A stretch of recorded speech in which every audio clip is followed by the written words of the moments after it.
യൂദിത്തിന്റെ പുസ്തകം അധ്യായം 9. യൂദിത്തിന്റെ പ്രാർത്ഥന. അനന്തരം യൂദിത്ത് സാഷ്ടാംഗം വീണു. തലയിൽ ചാരം പൂശി ധരിച്ചിരുന്ന ചാക്കുവസ്ത്രം അനാവരണം ചെയ്ത് ജെറുസലേം ദേവാലയത്തിൽ സായാഹ്ന ധൂപാർപ്പണത്തിന്റെ സമയത്ത് കർത്താവിനോട് ഉച്ചത്തിൽ നിലവിളിച്ചു. എൻ്റെ പിതാവായ ശിമയോന്റെ ദൈവമായ കർത്താവേ, ഒരു കന്യകയെ മലിനയാക്കാൻ അവളുടെ വസ്ത്രമഴിക്കുന്ന, അവളെ ലജ്ജിപ്പിക്കാൻ അവളുടെ നഗ്നത വെളിപ്പെടുത്തുന്ന, അവളെ അപമാനിക്കാൻ അവളുടെ ഗർഭപാത്രം മലിനമാക്കുന്ന ഏതു വിദേശീയനോടും പ്രതികാരം ചെയ്യുന്നതിന് അവിടുന്ന് എൻ്റെ പിതാവിന് ഖഡ്ഗം കൊടുത്തുവല്ലോ. എന്തെന്നാൽ അതൊരിക്കലും സംഭവിക്കരുതെന്നാണ് അവിടുത്തെ കൽപ്പന. എങ്കിലും അവർ അത് ചെയ്തു. അതിനാൽ അവരുടെ ഭരണകർത്താക്കൾ കൊല്ലപ്പെടാനും അവരുടെ ചതിപ്രയോഗത്താൽ ലജ്ജ പൂണ്ട കിടക്കകൾ രക്തപങ്കിലമാകാനും അവിടുന്ന് ഇടവരുത്തി. സിംഹാസനസ്ഥരായിരുന്ന രാജകുമാരന്മാരോടൊന്നിച്ച് അടിമകളെയും അവിടുന്ന് അടിച്ചു വീഴ്ത്തി. അവരുടെ ഭാര്യമാർ കൊള്ളയടിക്കപ്പെട്ടു, പുത്രിമാർ തടവിലാക്കപ്പെട്ടു. അങ്ങയോടുള്ള ഭക്തിയിൽ തീക്ഷ്ണതയും തങ്ങളുടെ രക്തത്തെ മലിനമാക്കിയതിൽ വെറുപ്പും ഉൾക്കൊണ്ട് അവിടുത്തെ സഹായം അപേക്ഷിച്ച അരുമ സന്താനങ്ങൾക്ക് അവിടുന്ന് കൊള്ള മുതലെല്ലാം വീതിച്ചു. ദൈവമേ, എൻ്റെ ദൈവമേ, വിധവയായ എൻ്റെ പ്രാർത്ഥന കേൾക്കണമേ. അവിടുന്നാണ് ഇതും ഇതിനു മുൻപും പിൻപും സംഭവിച്ച കാര്യങ്ങളും ചെയ്തത്. ഇപ്പോഴുള്ളവയ്ക്കും വരാനിരിക്കുന്നവയ്ക്കും രൂപം നൽകിയത് അവിടുന്ന് തന്നെ. അതെ, അവിടുത്തെ ഹിതം നിറവേറി. അവിടുന്ന് ഇച്ഛിച്ച കാര്യങ്ങൾ അവിടുത്തെ സന്നിധിയിൽ വന്ന് ഇതാ ഞങ്ങൾ എന്ന് പറഞ്ഞു. എന്തെന്നാൽ അവിടുത്തെ വഴികൾ മുൻകൂട്ടി ഒരുക്കിയവയും അവിടുത്തെ വിധികൾ മുന്നറിവോട് കൂടിയവയുമാണ്. അസീറിയരുടെ ശക്തി വർദ്ധിച്ചിരിക്കുന്നു. കുതിരകളാലും കുതിരക്കാരാലും അവർ പ്രബലരായിരിക്കുന്നു. കാലാൾ പടയുടെ ശക്തിയിൽ അവർ അഹങ്കരിക്കുന്നു. പരിച, കുന്തം, വില്ല്, കവിണ എന്നിവയിൽ അവർ ആശ്രയിക്കുന്നു. അവിടുന്നാണ് യുദ്ധങ്ങൾ തകർക്കുന്ന കർത്താവെന്ന് അവർ ഗ്രഹിക്കുന്നില്ല. കർത്താവെന്നത്രേ അവിടുത്തെ നാമം. അവിടുത്തെ ശക്തിയാൽ അവരുടെ കരുത്ത് തകർക്കണമേ. അവിടുത്തെ കോപത്തിൽ അവരുടെ പ്രതാപം നശിക്കട്ടെ. അവിടുത്തെ ശ്രീകോവിൽ അശുദ്ധമാക്കാനും അവിടുത്തെ മഹത്തായ നാമം കുടികൊള്ളുന്ന വിശുദ്ധ മന്ദിരം മലിനമാക്കാനും ബലിപീഠത്തിന്റെ വളർക്കോൺ വാളുകൊണ്ട് മുറിച്ചു കളയാനും അവർ ഉന്നം വയ്ക്കുന്നു. അവരുടെ അഹങ്കാരം കാണണമേ. അവിടുന്ന് അവരുടെ മേൽ കോപം വർഷിച്ചാലും വിധവയായ എനിക്ക് ലക്ഷ്യപ്രാപ്തിക്ക് വേണ്ട ശക്തി നൽകണമേ. പ്രഭുവിനോടൊപ്പം അടിമയെയും ദാസനോടൊപ്പം പ്രഭുവിനെയും എൻ്റെ അധരത്തിൻ്റെ വ്യാജത്താൽ വീഴ്ത്തണമേ. ഒരു നാരിയുടെ കൈയാൽ അവരുടെ അഹങ്കാരം തകർക്കണമേ. അവിടുത്തെ ശക്തി സംഖ്യയെയോ അവിടുത്തെ പ്രതാപം ശക്തന്മാരെയോ ആശ്രയിക്കുന്നില്ല. അവിടുന്ന് എളിയവരുടെ ദൈവവും മർദ്ദിതരുടെ സഹായകനുമാണ്. അവശരെ താങ്ങുന്നവനും നിരാധാരരെ പരിപാലിക്കുന്നവനും ആശയറ്റവരെ രക്ഷിക്കുന്നവനുമാണ്. എൻ്റെ പിതാവിൻ്റെ ദൈവമേ, ഇസ്രായേലിൻ്റെ അവകാശത്തിൻ്റെ ദൈവമേ, ഭൂസ്വർഗങ്ങളുടെ കർത്താവേ, സമുദ്രങ്ങളുടെ സൃഷ്ടാവേ, അവിടുത്തെ സൃഷ്ടികളുടെ എല്ലാം രാജാവേ, എൻ്റെ പ്രാർത്ഥന ശ്രവിക്കണമേ. അവിടുത്തെ ഉടമ്പടിക്കും വിശുദ്ധ ഭവനത്തിനും സിയോൻ മലയ്ക്കും അവിടുത്തെ മക്കളുടെ ഗൃഹത്തിനും എതിരായി നിഷ്ഠൂര പദ്ധതികൾ ആസൂത്രണം ചെയ്ത അവരെ വ്രണപ്പെടുത്താനും ചതയ്ക്കാനും എൻ്റെ വ്യാജോക്തികൾക്ക് ശക്തി നൽകണമേ. അവിടുന്ന് ദൈവമാണെന്നും എല്ലാ ശക്തിയുടെയും പ്രതാപത്തിൻ്റെയും ദൈവമാണെന്നും അവിടുന്നല്ലാതെ ഇസ്രായേൽ ജനത്തിന് മറ്റൊരു സംരക്ഷകനില്ലെന്നും അവിടുത്തെ ജനവും എല്ലാ ജനതയും ഗോത്രങ്ങളും അറിയട്ടെ. അധ്യായം 10. ശത്രുപാളയത്തിലേക്ക്. യൂദിത്ത് ഇസ്രായേലിൻ്റെ ദൈവത്തോടുള്ള പ്രലാപവും പ്രാർത്ഥനയും അവസാനിപ്പിച്ചതിനു ശേഷം സാഷ്ടാംഗം വീണുകിടന്ന സ്ഥലത്തു നിന്ന് എഴുന്നേറ്റ് ദാസിയെയും കൂട്ടിക്കൊണ്ട് സാബത്തുകളിലും ഉത്സവങ്ങളിലും താമസിക്കാറുള്ള ഭവനത്തിലേക്ക് പോയി. താൻ ധരിച്ചിരുന്ന ചാക്കുവസ്ത്രവും വിധവാ വസ്ത്രവും മാറ്റി കുളിച്ചതിനു ശേഷം അവൾ അമൂല്യമായ പരിമള തൈലം പൂശി തലമുടി ചീകി ശിരോഭൂഷണം അണിഞ്ഞു. തൻ്റെ ഭർത്താവ് മനാസെ ജീവിച്ചിരിക്കുമ്പോൾ താൻ അണിയാറുള്ള ഏറ്റവും മനോഹരമായ വസ്ത്രം അണിഞ്ഞു. ചെരുപ്പ് ധരിച്ചും വളകളും മാലകളും മോതിരവും കമ്മലും മറ്റാഭരണങ്ങളും അണിഞ്ഞും പുരുഷന്മാരുടെ കണ്ണുകളെ മയക്കത്തക്ക വിധം അതീവ സൗന്ദര്യവതിയായി ചമഞ്ഞു. അവൾ ഒരു കുപ്പി വീഞ്ഞും ഒരു പാത്രം എണ്ണയും ദാസിയെ ഏൽപ്പിച്ചു. വറുത്ത ധാന്യവും ഉണങ്ങിയ പഴങ്ങൾ കൊണ്ടുണ്ടാക്കിയ ഒരടയും നേർമയുള്ള അപ്പവും ഒരു സഞ്ചിയിൽ നിറച്ച് പാത്രങ്ങളെല്ലാം പൊതിഞ്ഞുകെട്ടി ദാസിയെ ഏൽപ്പിച്ചു. അനന്തരം അവൾ ബത്തൂലിയ നഗര കവാടത്തിലേക്ക് പുറപ്പെട്ടു. അവിടെ നഗരശ്രേഷ്ഠന്മാരായ കാബ്രിസ്, കാർമീസ് എന്നിവരോട് കൂടെ ഉസിയ നിൽക്കുന്നത് കണ്ടു. അവളുടെ മുഖത്തിനും ഉടയാടകൾക്കും വന്ന മാറ്റം അവർ ശ്രദ്ധിച്ചു. അവളുടെ സൗന്ദര്യത്തിൽ അവർക്ക് അഗാധമായ മതിപ്പുളവായി. അവർ അവളോട് പറഞ്ഞു, നമ്മുടെ പിതാക്കന്മാരുടെ ദൈവം നിന്നിൽ കൃപ ചൊരിയുകയും നിന്റെ പദ്ധതി നിറവേറ്റുകയും ചെയ്യട്ടെ. അങ്ങനെ ഇസ്രായേൽ ജനം അഭിമാനം കൊള്ളുകയും ജെറുസലേം ഉയർത്തപ്പെടുകയും ചെയ്യട്ടെ. അവൾ ദൈവത്തെ ആരാധിച്ചു. അവൾ അവരോട് പറഞ്ഞു, നഗര കവാടം എനിക്ക് തുറന്നു തരാൻ കൽപ്പന നൽകുക. ഞാൻ പോയി നമ്മൾ സംസാരിച്ച കാര്യം നിറവേറ്റട്ടെ. അതനുസരിച്ച് വാതിൽ തുറന്നു കൊടുക്കാൻ അവർ യുവാക്കന്മാരോട് കൽപ്പിച്ചു. അവർ വാതിൽ തുറന്നു. യൂദിത്ത് ദാസിയോടൊത്ത് പുറത്തു കടന്നു. അവൾ മലയുടെ താഴേക്കിറങ്ങി. താഴ്വരയിലൂടെ അവൾ നടന്നു നീങ്ങുന്നത് ദൃഷ്ടിയിൽ നിന്നും മറയുന്നതുവരെ നഗരവാസികൾ നോക്കി നിന്നു. അവർ നേരെ താഴ്വരയിലൂടെ നടന്നു. അസീറിയക്കാരുടെ കാവൽ ഭടന്മാർ അവളെ കണ്ടു. അവർ അവളെ പിടികൂടി ചോദ്യം ചെയ്തു, നീ ഏതു വർഗക്കാരിയാണ്? എവിടെ നിന്ന് വരുന്നു? എങ്ങോട്ട് പോകുന്നു? അവൾ പറഞ്ഞു, ഞാനൊരു ഹെബ്രായ പുത്രി. അവരിൽ നിന്ന് ഓടി രക്ഷപ്പെടുകയാണ്. അവർ നിങ്ങളുടെ കൈകളിൽ ഏൽപ്പിക്കപ്പെടാറായി. നിങ്ങൾ അവരെ വിഴുങ്ങിക്കളയും. ഞാൻ നിങ്ങളുടെ സൈന്യാധിപൻ ഹോളോഫർണസിനെ കണ്ട് ശരിയായ വിവരങ്ങൾ ധരിപ്പിക്കാൻ പോവുകയാണ്. തൻ്റെ ഒരാളും പിടിക്കപ്പെട്ടോ കൊല്ലപ്പെട്ടോ നഷ്ടപ്പെടാതെ മലനാടാകെ പിടിച്ചടക്കാൻ ഉതകുന്ന ഒരു മാർഗം ഞാൻ അവന് കാണിച്ചു കൊടുക്കും.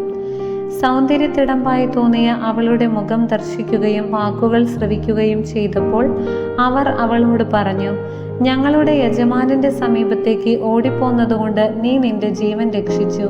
ഇപ്പോൾ തന്നെ അവന്റെ കൂടാരത്തിലേക്ക് ചെല്ലുക. ഞങ്ങളിൽ ചിലർ കൊണ്ടുചെന്നാക്കാം. അവന്റെ മുൻപിൽ ഭയത്തിന് അവകാശമില്ല. ഞങ്ങളോട് പറഞ്ഞതു തന്നെ അവനോടും പറയുക. അവൻ നിന്നോട് ദയാപൂർവം പെരുമാറും. അവളെയും ദാസിയെയും അനുഗമിക്കുന്നതിന് അവരിൽ നിന്ന് 100 പേർ തിരഞ്ഞെടുക്കപ്പെട്ടു. അവർ ഹോളോഫർണസിന്റെ കൂടാരത്തിലേക്ക് അവരെ നയിച്ചു. അവളുടെ ആഗമന വാർത്ത കൂടാരം തോറും പരന്നപ്പോൾ പാളയമാകെ ഇളകി വശായി.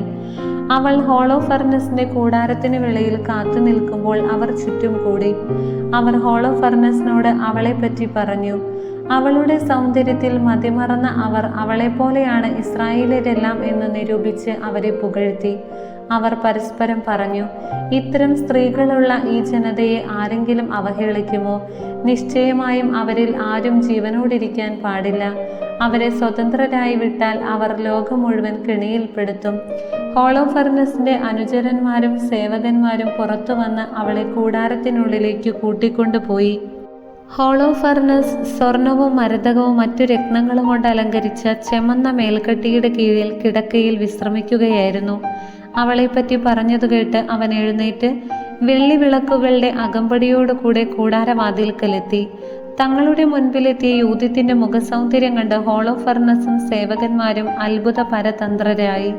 അവൾ സാഷ്ടാംഗം വീണ് അവനെ വണങ്ങി. അവന്റെ അടിമകൾ അവളെ എഴുന്നേൽപ്പിച്ചു. അധ്യായം 11. യൂദിത്ത് ഹോളോഫർണസുമായി സംസാരിക്കുന്നു. ഹോളോഫർണസ് അവളോട് പറഞ്ഞു, സ്ത്രീയെ ധൈര്യമായിരിക്കുക, ഭയപ്പെടേണ്ട. ലോകാധിപതിയായ നബൂഖദ്നേസറിനെ സേവിക്കാൻ തയ്യാറായ ഒരു വ്യക്തിയെയും ഞാൻ ഉപദ്രവിച്ചിട്ടില്ല. മലനാട്ടിൽ വസിക്കുന്ന നിന്റെ ജനം എന്നെ അവഹേളിച്ചില്ലായിരുന്നെങ്കിൽ ഞാൻ ഒരിക്കലും അവരുടെ നേരെ കുന്തമുയർത്തുകയില്ലായിരുന്നു. അവർ തന്നെ വിളിച്ചു വരുത്തിയ അനർത്ഥങ്ങളാണിത്. നീ അവരെ വിട്ട് ഞങ്ങളുടെ അടുത്തേക്ക് ഓടിപ്പോന്നത് എന്തിനെന്ന് പറയുക. നീ സുരക്ഷിതയാണ്, ധൈര്യമായിരിക്കുക. ഇന്നു രാത്രി മുതൽ നിന്റെ ജീവൻ സുരക്ഷിതമാണ്. ആരും നിന്നെ ദ്രോഹിക്കുകയില്ല. എൻ്റെ യജമാനനായ നബൂഖദ്നേസറിന്റെ സേവകരോടെന്ന പോലെ എല്ലാവരും നിന്നോട് സ്നേഹപൂർവ്വം പെരുമാറും.